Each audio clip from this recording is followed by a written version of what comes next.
just been given a promotion. I'm actually Associate Director in the Global Automotive Practice within Strategy Analytics, but I'll take Associate Director of Strategy Analytics. So this is one of the core questions that we've been talking about for the past 2 days, is how to make this, why are we connecting to cars? What is it all about? What's the value proposition? And in my comments earlier today, I suggested that there's an awful lot of after-sales revenue at stake, and that has a lot to do with what data we get from the vehicle and who gets access to that data, and what kind of value propositions we create with that information. And when you get into that kind of conversation, very often the dealer just doesn't even come up. People don't even think about that guy. Everybody's worried about customer privacy and security, and they forget that if the dealer could get the vehicle data, he probably is in the best position to put that data to work. So that, I think, is the proposition we're addressing here. So what I'd like to do is have each panel member introduce themselves and talk about the perspective that they bring to this conversation. And then I have about 500 questions which we won't get to. But starting from the end, and now Dave is an interesting participant on this panel. I was really happy to see him here because I've seen a famous, I would have to say, PowerPoint. Unbeknownst to him, he has created a very famous PowerPoint for Ford Direct describing this amazing infrastructure for customer relationship management at Ford. And as a matter of fact, there are multiple vehicle connectivity propositions at Ford and multiple visions within Ford of how to connect the dealers. But a not well-known thing about Ford is Ford has a vehicle health report button in the Ford Sync solution that was funded by Ford's dealer group. So Ford has a very unusual dealer participation in this vehicle connectivity proposition. So when you press that button in the car, very unusually, very atypically for the industry, the dealer gets a payload of information and Ford engineers get the data through the customer's phone. And of course, the first reaction the Ford engineers had was, wow, this is awesome. How often are we going to see this?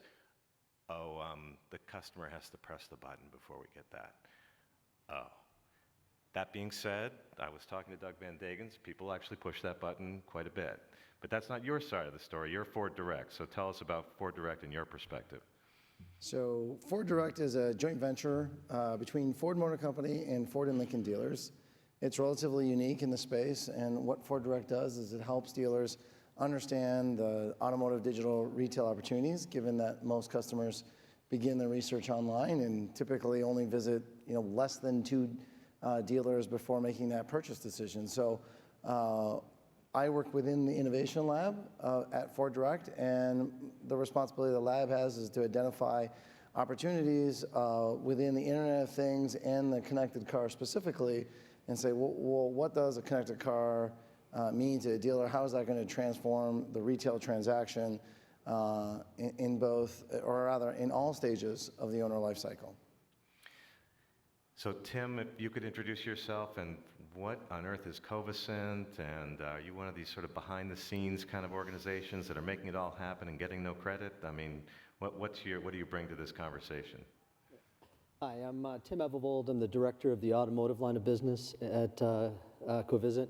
Covacent, it actually is right behind the scenes. We're purpose-built to bring disparate data, disparate applications, disparate organizations to interoperate to deliver a successful brand experience, customer experience, and/or business process. So we work within the connected vehicle, making sure that the different vehicle architectures are able to talk to the various services that need to exist, the phone, the watches, having those interoperate with the programs.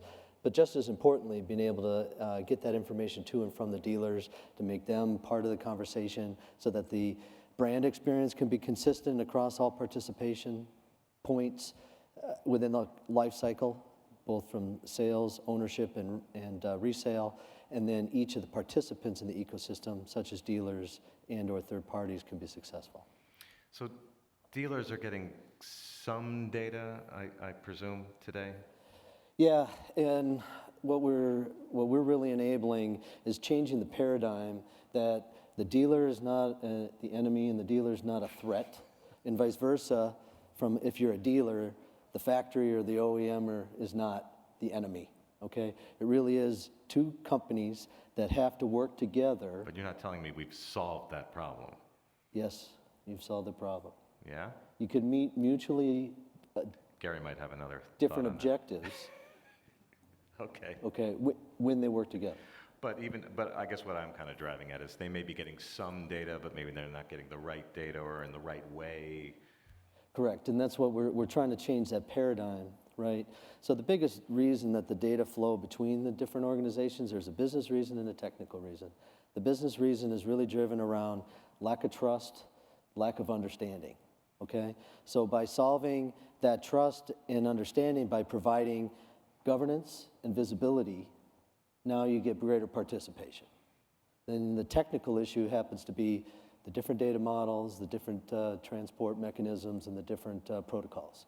So by having a translation layer or an orchestration layer that's able to solve the technical problem, now you can have success. I knew you were going to say orchestration sooner or later. Yep. Okay. Okay. So Gary, you're the new kid on the block here, and if all of this was going as swimmingly as Tim would like us to believe, you wouldn't even be sitting here, right? So what do you bring to this conversation? I guess you're coming at it from the dealer side. Correct. So Dealer FX provides solutions directly to the OEM and to the dealership, focuses on the retail experience, on the service drive and in the back shop. And what we're helping the OEs and the dealers prepare for the connected car revolution. We've been able to aggregate data from multiple OEM systems and integrate that seamlessly with the dealers' DMS systems, which is one of the biggest challenges in the industry.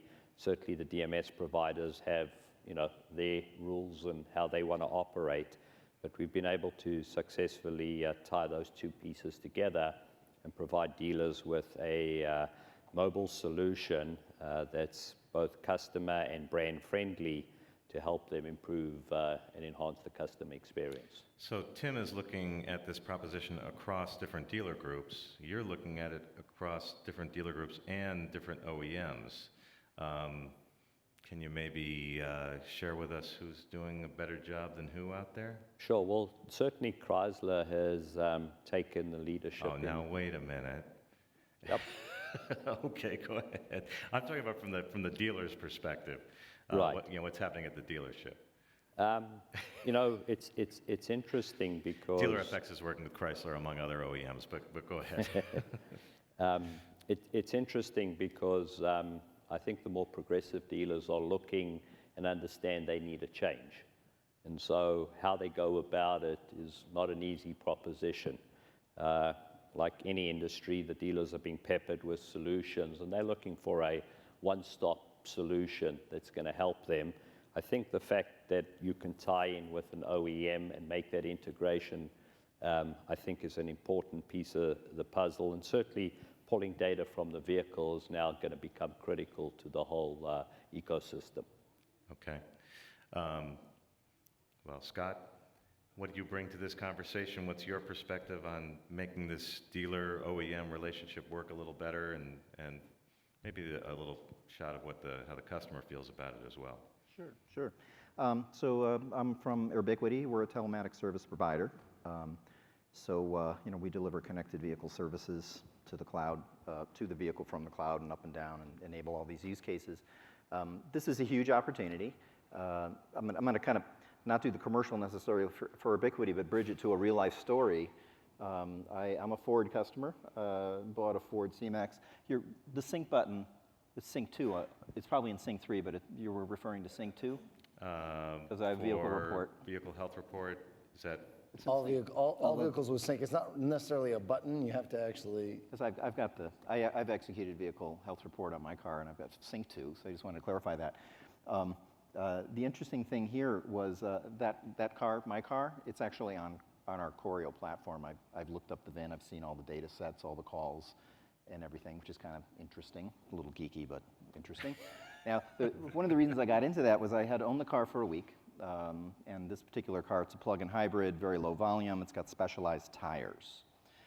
Picked up a nail driving home a week after I bought the car, 5:30 at night. Got the low pressure indicator on my cell phone because I set up the text alert. That was very nice. Also got it on the dash. Limped home, went flat. So what was I going to do? Now, that signal, the flat tire indicator that went up into an SMS signal and got sent to my phone, that went right through the Choreo platform. So the data, the call was there, the alert was there. Interestingly enough, I got no contact from the dealer. So I don't think the dealer was connected to the fact that I'm a new customer, week old, brand new car platform. Wow, like specialized tire, like limited volume, tire volume on the West Coast. And so that would have been, I would have been delighted by that. Now, I didn't expect it to happen, actually.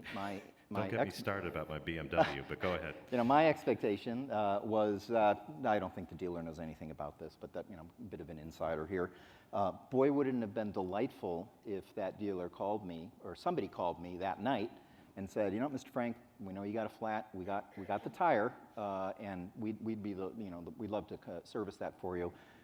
We can come to your house, or you get to us. Here's the tire, here's the price. We got you covered. Well, you're going to get a chance to respond, yeah. even though it's not your area. So I had to go. So I had to go to bed with a flat tire that I wasn't sure I could get, and I needed to get to work in the morning. So what did I do? I went to my Goodyear guy, pumped it up with a compressor because I'm a geek about having those kinds of tools.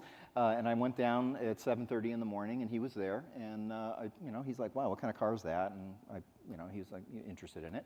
I told him and I showed him, hey, the car called me, hit my phone with a text and everything. He goes, wow, I wish I got a text last night because I would have called you last night. I would have told you I had the tire in inventory or put an order in, and I would have been up to your house by 9. I'm 2 miles from him.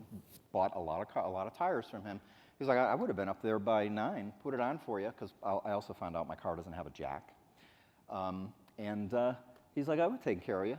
Now he ended up getting the sale because he did get the tire. He had it on the car by 10 a.m., which was pretty cool. Very expensive tire, by the way. I didn't know these energy-efficient tires cost a load.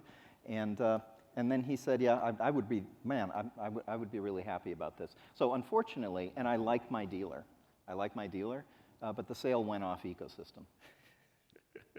So, well, I've been to the Chevy dealer, and the head of fixed operations is showing me all these little notifications he's getting from OnStar, because OnStar's got 5 years free now, remote door unlock, remote start, which means that the modem is live, and so now more than ever, they're getting scheduled maintenance alerts and things like that.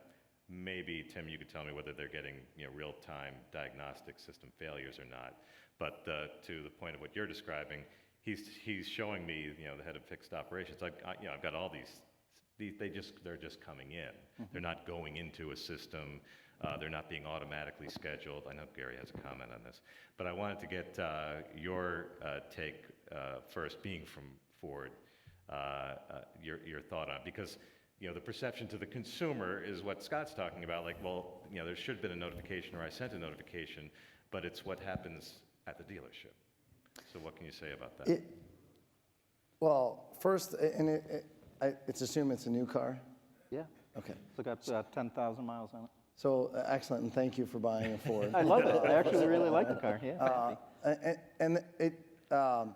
There's lots of it's also a human relation problem too, right? Because hopefully the dealer, when you went to pick up the car, would have explained to you that car has a period of time where free roadside assistance is available. So in the event where that did occur in your car, you could also say... I forgot about that. My son has a 2013 Ford, and he locked his keys in. He was trying to tell me to get him a AAA membership on the spot, and I explained to him that would be about $300 or $400, and even if I could do it, he would have to wait a couple days before they would come to help him. But I said, you have roadside assistance free from Ford. Yes, yes, exactly. Correct. And then so in your vehicle, you could have pressed a button and said roadside and had the roadside assistant agent be connected, and then had a service vehicle brought to your house to change that tire. That night? I don't know. I would hope so, because that's the whole point. It's about roadside assistance, and you're in urgent need. So typically, it may not be immediate. It may not be like within an hour, but it would be like any other roadside assistance service. And then secondly, if that service advisor, so when you pick up the vehicle, there's also a process which typically they want to take you through the store and introduce you to your service manager, right? Before you actually leave the store for the first time with your keys, they would introduce you and say, hey, I'm John, thank you for purchasing this car. Let's schedule in your first appointment. This is who I am. And so hopefully you would know who your service advisor was. And while it wasn't an automatic connection, the fact that you had a text would also allow you to text your service manager and say, hey, I have a flat tire, can you help me, right? Much like, there isn't, again, human in the loop. You have the ability, and if we had those connections right, then you would have known that you could have used roadside. You would have known who your service manager was and could have texted them. Now, I know that's not ideal, but, these are the workarounds that we have in the interim. And then, I'm not sure if we had gone to a service manager, effectively, would they have been open at the time that the incident would have been generated, because they have business hours and they're not open at 9 o'clock. They wouldn't have. It was like 6:30 at night. Yeah. So not to say that there isn't any trappings there. I think there's lots of opportunity here. Obviously, that's why we're all in this connected car space. And I think that as it relates to the vehicle data, I'm not as big an advocate for the dealer needs every bit of diagnostic data that the car is generating all the time.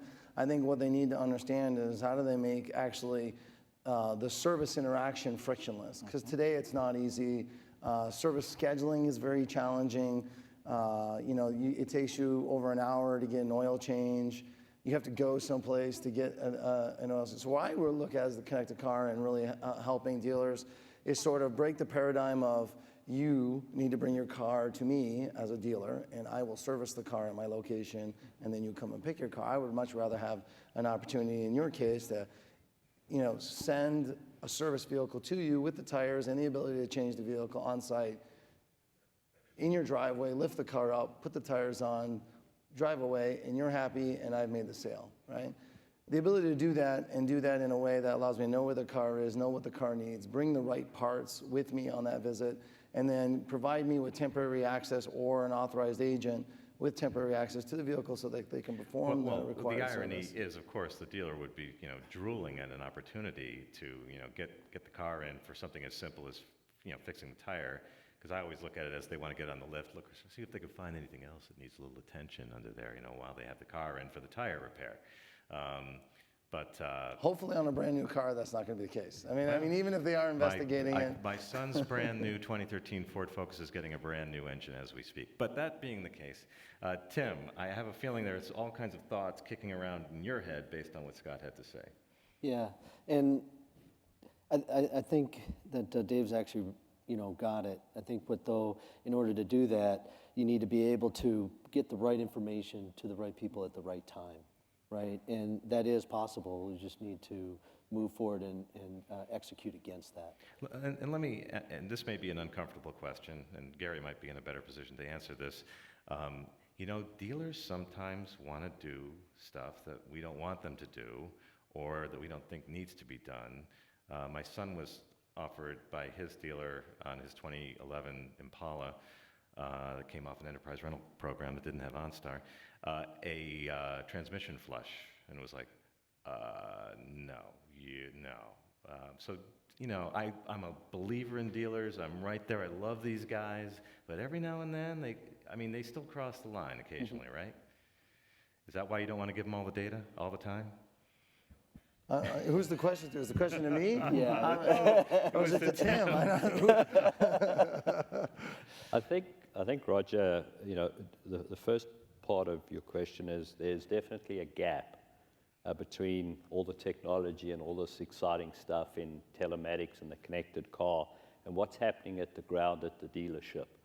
Up to now, the dealerships had all of the information that is on a computer, and the consumer comes in and is looking at the back of a monitor. So that's now changing, and we're now providing the consumer with the vehicle health report and certain notifications and reminders, and they're walking into the dealership with more information than the dealership. So that's a gap that has to be solved. No, that's an interesting point, and I would like you to expand on that a little bit. That if the customer is being empowered by having the data, and they're treated sort of intelligently and informed, then when they're told about something that they understand, then they're sort of prepped for and are more receptive to a service opportunity. Yes, except they're more informed in the dealership at that particular time. Okay. And the entire approach has been turned on its head. So I think that's one thing that has to be dealt with and addressed, and certainly there's a gap. Certain manufacturers are moving forward in trying to help their dealers and provide them with more information. But there's definitely an opportunity. The second piece is, we do blame dealers for, call it, unethical business practices, and certainly there are dealers that have, take that to heart. I'm sorry I brought that up. Go ahead. But on the other hand, we as, call it the manufacturers, are not always providing the dealership with the tools and the information to make the smart choices. It's interesting that when you talk about flushes, one of the things that we've noticed, dealers generally complain about the maintenance schedule not being, it's becoming Longer intervals. further between intervals and less maintenance to be done, but the average dealer only sells about 50 cents on the dollar for any maintenance. So if they just sold 100% maintenance, they'd probably be further ahead. So there's some interesting things there. But traditionally, if you go and ask a service advisor, what's the maintenance on that 2013 Ford Focus, they couldn't tell you at 60,000 miles whether you replace the pollen filter or they don't. And if you look in the dealer management system, it won't tell you that either. The onus is still on the consumer, per se, to look it up. Well, some manufacturers are now providing that onus content to the advisor at the time of customer write-up, and it's now changing that whole approach. So I think you're absolutely right. There are some issues, but there are solutions and ways. We've just got to get, to that point. Yeah, can I add to that a little bit? Because it's there was some kind of dialogue around there that started to trigger. Oh yeah, this is customer self-service, which can be a good thing, right? We understand it can take cost out of the system, and there's certain customers that might be control freaks like me that actually want a self-service fixing my tire because I knew it just needed a plug. It didn't need more than that. Straight nail hit, right? You could feel it. Yeah.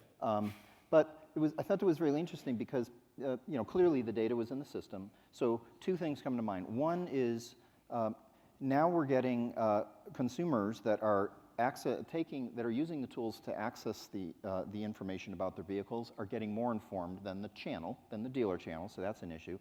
So to close that, you have to refine the use case to close those gaps and then actually execute an adjustment in your program so you can connect the dealer to the data point, and the dealer will accept and name a point of accountability to take action on that somehow, either electronically or with a phone call, so that if something happens. Because I appreciate you informing me of the nuances, and I had a really great dealer exit after I signed the paperwork. They probably told me about that, and I don't know. It was so much I was taking in. It's a lot of information at the time of delivery. But once again, back to the user experience, the refinement of the use case.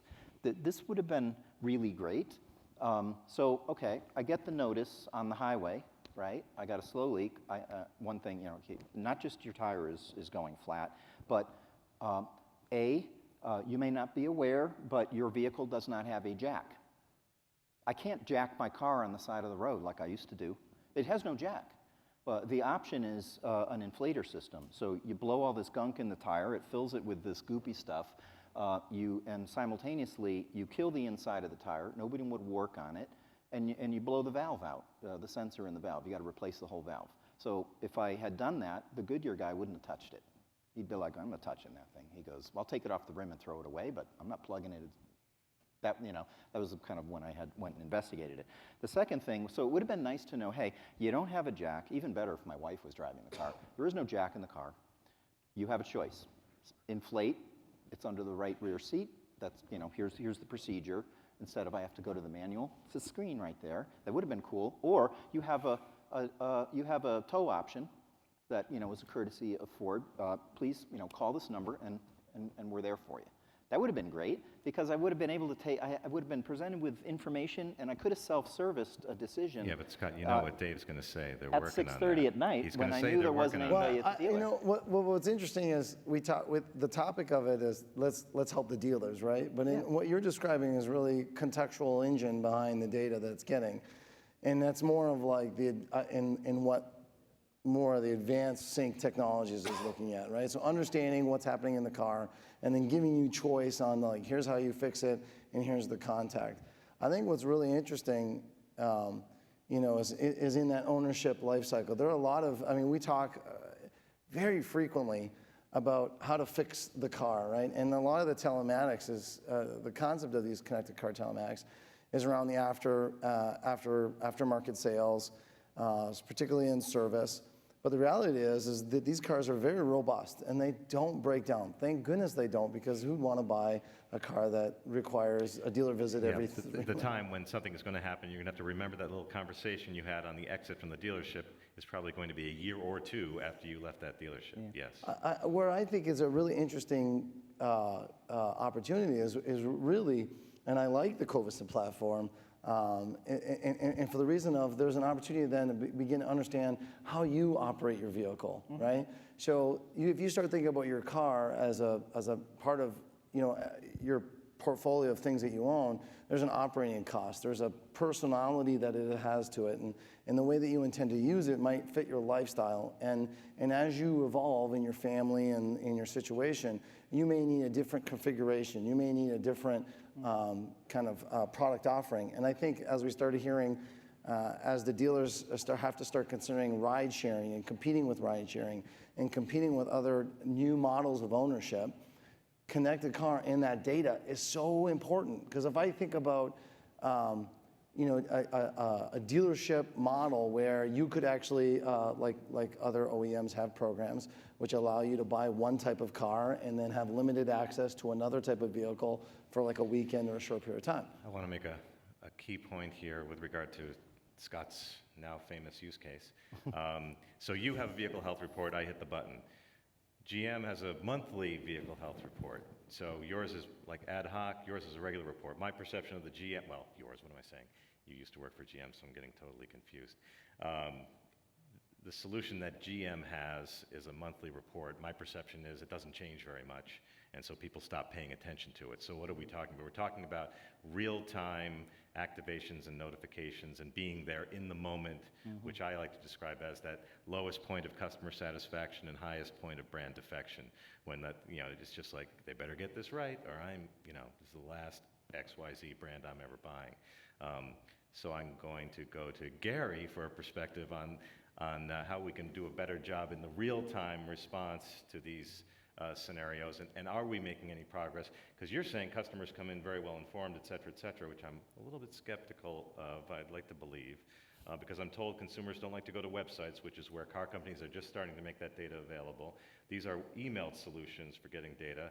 My dealer will print out the data from my key fob, but he won't let me look at it, which is the most ridiculous thing I've ever seen. What's the real-time perspective from the dealer? I mean, the dealer's clamoring for access to these real-time notifications, and are they ready to respond to them? I think the answer is some are looking for that opportunity, but most are not prepared. Most are not organized, and certainly, there's always the chicken and the egg. Is it the manufacturer that needs to provide the solution to the dealer, or are we expecting the dealer to, come forward? Obviously, with technology, it all comes down to integration and having a proper process and a system. And I think that's the part, we're talking about all the great things the connected vehicle can provide in telematics, but there's a big gap, and where the rubber hits the road in everything that we've talked about here is at the dealer level. The customer relationship doesn't happen in the cloud. It doesn't happen with notifications or emails or. So this is what's going through my head in this moment. So when something goes wrong in the car and we provided for a notification to the dealer, is the dealer going to creep the customer out if they call directly? Like, I see you had a diagnostic code. What are you talking about? Maybe that person who answers the phone doesn't drive that car, or there's a point of awkwardness. So like if I have a code the way it's supposed to work in my charming vehicle, it notifies HQ, and then HQ lets the dealer know that there's a scheduled maintenance, and then they're supposed to contact me, and no, it doesn't work. But anyway, it's supposed to. But I think that's the conversation that's missing. I mean, after the last 2 days, we're all talking about sort of this higher vision and this paradigm shift. But really, where does, all of our customers touch? And that's the dealership. And so we're all talking about all the wonderful things and the big data and all the great things that can happen with all of this technology. But, the rubber hits the road at the dealership. And I think that's where the biggest challenge is for this industry to take advantage and all the benefits of what this does. I mean, we've got. It should be our big advantage over Tesla, right? Tesla's making us all look like a bunch of monkeys with software updates, and we'll come to your house and replace that. And who needs a dealer? Well, we have dealers. This should be this huge advantage that we have. Yeah, This this should be the lowest. This is possibly the lowest hanging fruit. We're not talking about big data. This is a little tiny packet transmit from the Little car data? to the cloud. It's, Little it's data. this big, with a very simple 3-digit code that can ping and just a flat tire. Right, So there's almost few enough here to it's call right you there. We forward, just have to but complete any the use questions for case the and panel? activate it. Correct. Because our time has run out. Any questions from the audience? Anything we haven't touched on that you want to bring up? Hi, Roger. By far, this has been the most entertaining one I've seen of these. And there's You're just a couple tired. reasons why. Yeah. My name is John Baldwin, and I work for the largest independent tire retailer in America called Discount Tire. Okay.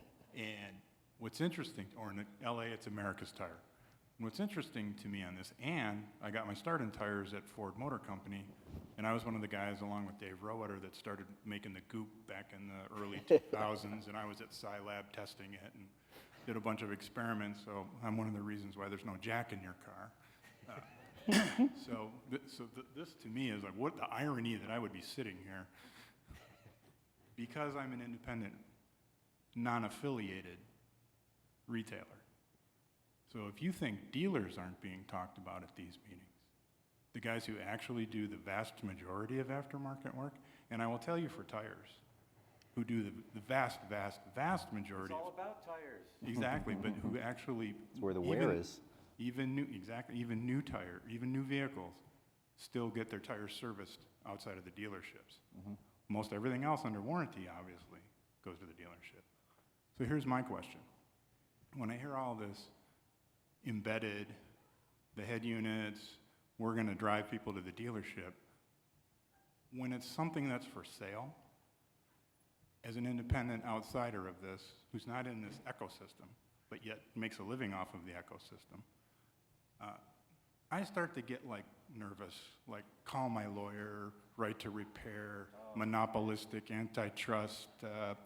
That's just, maybe I'm just overreacting somewhat. So is this you want access to that data coming off the Hey, car? I tell you what, if an independent dealer can get access to that, see, that's the problem the industry's got. What's the difference between an independent? Yeah, I just came from an event in Europe where it was all about RMI. Mm-hmm. Yeah, that's their right to repair. Yep. Yeah, restraint of trade. There are a lot of reasons why this is upsetting.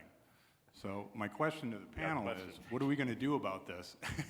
How do you, because there's no reason to keep all of this going, right? When you know that there's a lawsuit looming or it's just going to be ugly and messy, is there a way we can work this out up front? Boy, I've got some ideas on that, but let You're you guys reminding go me of first. a guy I know in the Silicon Valley who came up with an app that would, you'd get a code in the car and then it would get, surfaced for reverse auction in the car, and you'd get, a bid coming right to your dashboard. And he said, oh, the guys at GM loved it. I said, GM Ventures? He's like, yeah, try that at the RenCen and see what they say. But I have a feeling there's some perspectives here on this. Yeah, from our perspective, the biggest thing is that, and we kind of started there, but kind of lost our way in this conversation. The whole point here is it's a complex ecosystem, okay, where you've got the OEM, and then it needs to have its brand experience and its communication from sales through service and ownership and hopefully repurchase. You've got the sales outlet, AKA dealer, and they also want to cover their fixed ops and make sure that they're providing the proper support. And then you have the other third-party services, such as tire manufacturers. The key is actually the owner and the driver, right? So we need to make sure that what we're focusing on is what are the owner experiences and the owner capabilities. So when we're talking about here's our shopping experience, we have to recognize that shoppers spend time on other parties, not just OE sites. So how do I make it easier to have that information kind of come and go? And then once I configure the actual perfect car, exactly what I want, I can even find maybe that the dealer has it in inventory, but then when I go talk to them, they go, what's your name? What were you interested in? And I have to do the process all over again. So if we can hand that information over seamlessly. Likewise, when it comes to empowering the owner and or driver to know what is the status of their vehicle, what do they need to do, where can they go, so you can, add value, but yet also provide opportunity and options for them, for third parties to participate in a safe and meaningful way.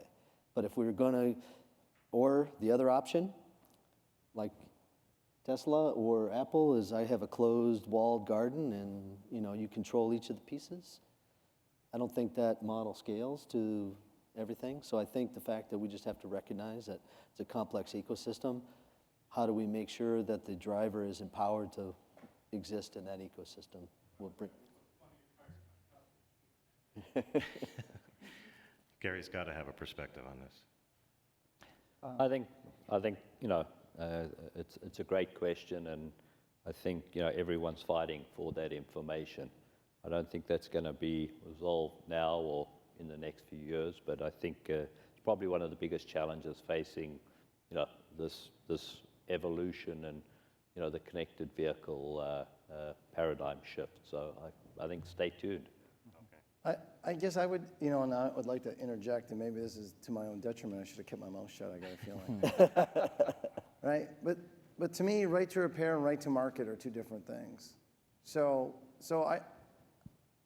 dealers have all the tools already to interrogate the vehicle when it comes in. Ford, as an OEM, makes all their tooling, they have to make all their tooling available to anybody who wants to license them. So there's no prevention in that term. But I think where Tim was going to, and it's the nuance of it, that what the problem is the dealer knows how to fix my car because they've been properly trained to do so. But they don't know who I am until I inform them. And I invest a lot of energy potentially in interacting with their product or the brand product. And it would be nice that when I arrive at the dealership is aware of who I am as an individual and can somehow correlate me to my record and all the parts of my car that make it, again, frictionless. So I just think of it, it's not a problem, it's not a technical challenge to say, how do I get the information so I can act upon it, but rather, how can I make it so it's convenient for me to take action? Because I think that's the challenge of the 21st century. It isn't a technical problem because there's lots of opportunity to get the answers, but there's a large hurdle to those answers. And I think if we get to a point where the vehicle is able to tell me I have a low tire, this is the tire that you need, click here to be connected with your servicing dealer, that to me isn't a right to repair problem. That's a marketing issue, right? Because I, as the owner of this is my personal opinion, but I, as the owner of that brand, have right to put my servicing dealer in a prominent position. I'm not preventing them from going to a third party to get the tire fixed, as you've done with your neighbor or the person that's in your area servicing your vehicle. But I, as an OEM, I'm going to try the best I can do to make it frictionless and convenient for you to use my dealerships.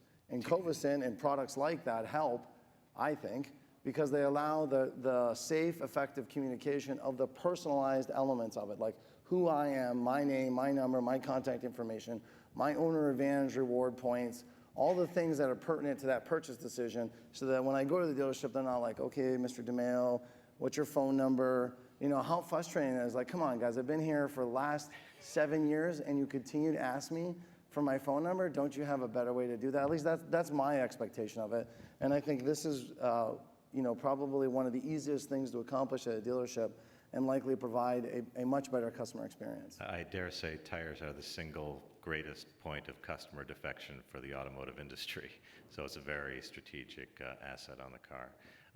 We've gone over. I just want to thank the panelists for making some bold statements today, and thank you for sharing your insights.